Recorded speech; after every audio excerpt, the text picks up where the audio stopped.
সমবায় সমিতির গ্রাহকদের ৩৯১ কোটি টাকার বেশি আত্মসাৎ ও প্রতারণার অভিযোগে করা মামলায় পলাতক আসামি সাবেক উপজেলা জামায়াতের আমির আব্দুল ওয়াহেদকে গ্রেফতার করেছে র্যাব।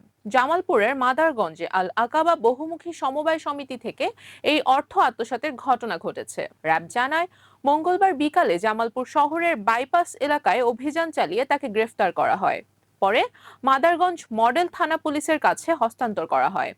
ওই দিন সন্ধ্যায় তাকে জামালপুর চিফ জুডিশিয়াল ম্যাজিস্ট্রেট আদালতে হাজির করা হলে senior judicial magistrate Romana Akter তাকে কারাগারে পাঠানোর নির্দেশ দেন।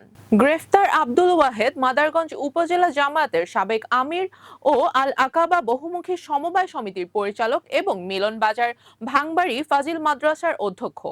র্যাব ১৪ এর সিপিসি ১ এর কোম্পানি কমান্ডার মেজর লাবিদ আহমেদ জানান, গোপন সংবাদের ভিত্তিতে তথ্য প্রযুক্তির সহায়তায় অভিযান চালিয়ে আব্দুল ওয়াহেদকে গ্রেফতার করা হয়। পরে আইনগত ব্যবস্থা নেওয়ার জন্য তাকে মাদারগঞ্জ থানায় হস্তান্তর করা হয়।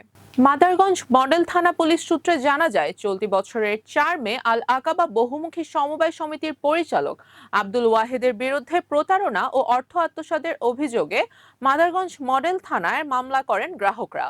মামলার এজাহারে উল্লেখ করা হয়, আল আকাবা সমবায় সমিতিতে গ্রাহকের সংখ্যা ১২,৬৬১ জন।